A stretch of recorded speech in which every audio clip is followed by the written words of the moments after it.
Hello fellow anime lovers, in today's video we're recommending top anime where main character gets stalked by love interest. If you are new to this channel, feel free to hit that subscribe button for more anime content like this. So without further ado, let's get started. Outside World. To the outside world, Hanabi Yasureoka and Mugi Iwaya are the perfect couple. But in reality, they just share the same secret pain. They are both in love with other people they cannot be with. Hanabi has loved her childhood friend and neighbor Narumi Kanai for as long as she can remember, so she is elated to discover that he is her new homeroom teacher. However, Narumi is soon noticed by the music teacher, Akane Minagawa, and a relationship begins to blossom between them, much to Hanabi's dismay. Mugi was tutored by Akane in middle school and has been in love with her since then. Through a chance meeting in the hallway, he encounters Hanabi. As these two lonely souls spend more time together, they decide to use each other as a substitute for the one they truly love, sharing physical intimacy with one another in order to stave off their loneliness. 2 years ago, Junichi Tachibana had a date on Christmas Eve, but was stood up instead. Since then, he has had a hard time showing others his true feelings in fear of being rejected again. However, as luck would have it, Junichi may have a second chance at love when he meets several girls whom he becomes romantically interested in.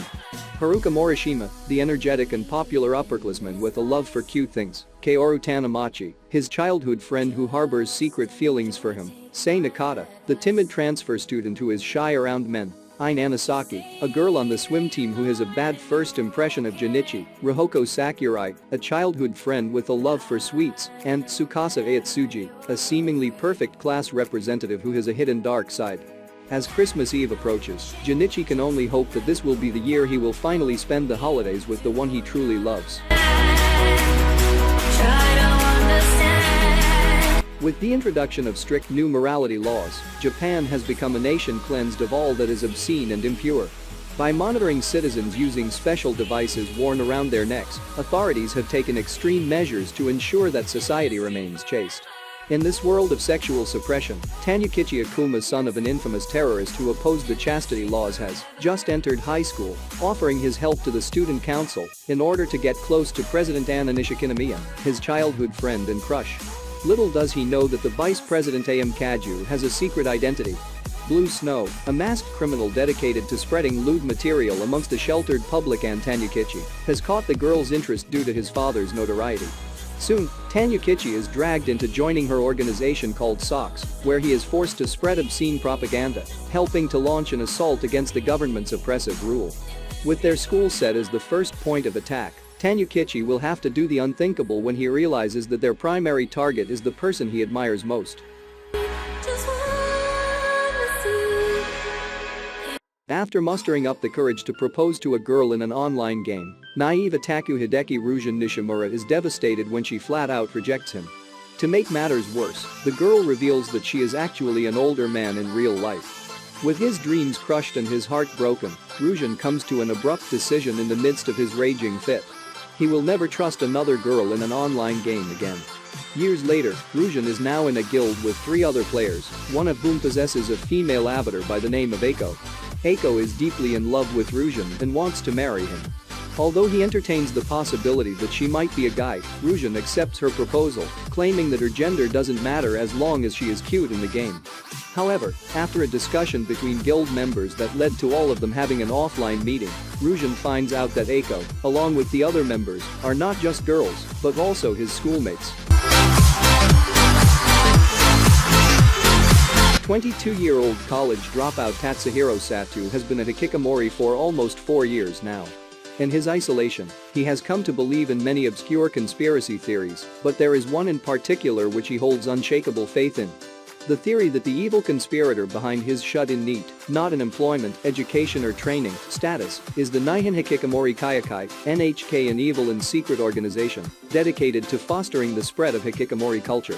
NHK, Nyakoso, is a psychological dramedy that follows Tatsuhiro as he strives to escape from the NHK's wicked machinations and the disease of self-wrought isolation, while struggling to even just leave his apartment and find a job.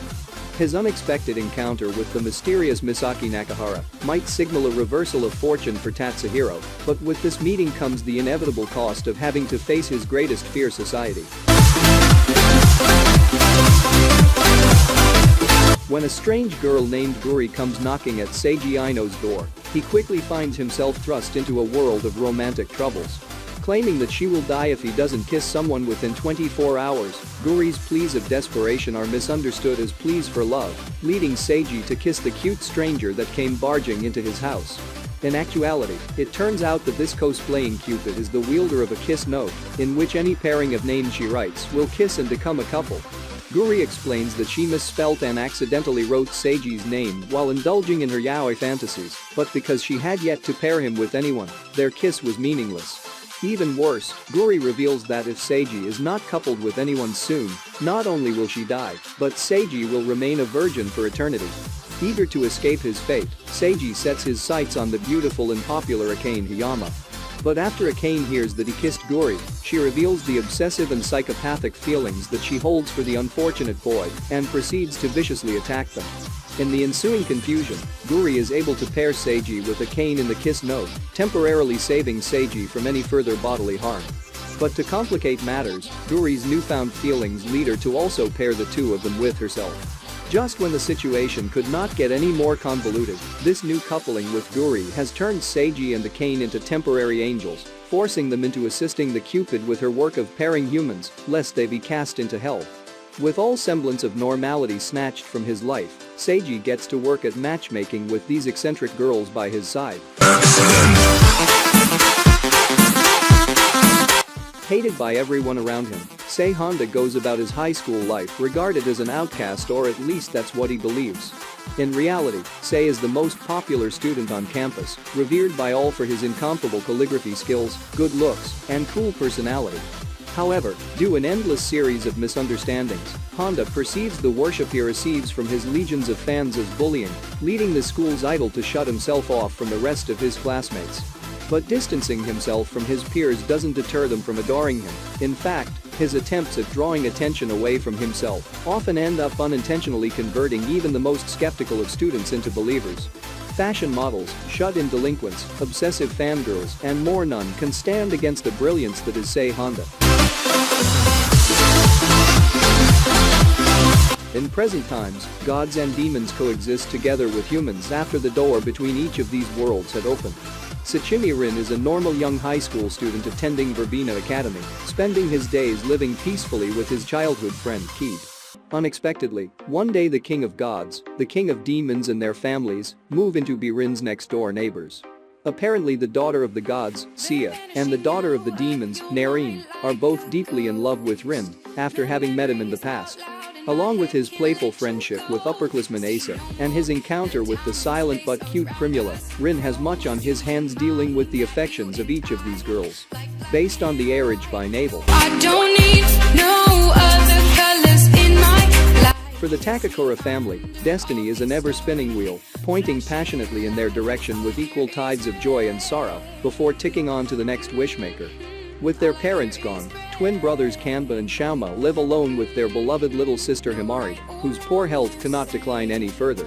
On the day Himari is given permission to temporarily leave the hospital, her brothers take her out to the aquarium to celebrate, where the family's supposed fate is brought forth with her sudden collapse.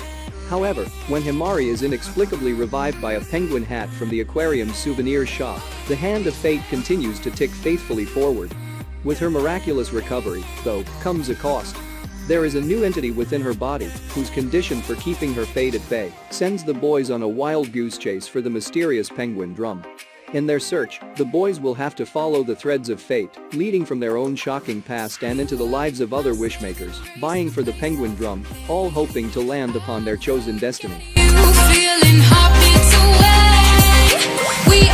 Kita Amano is a typical high school gamer living out an average student's life. One day, however, he has an unexpected meeting with the cutest girl in school that makes him want to disappear without a trace. This girl, Karen Tendu, is an exemplary student who is proclaimed to be the school's idol.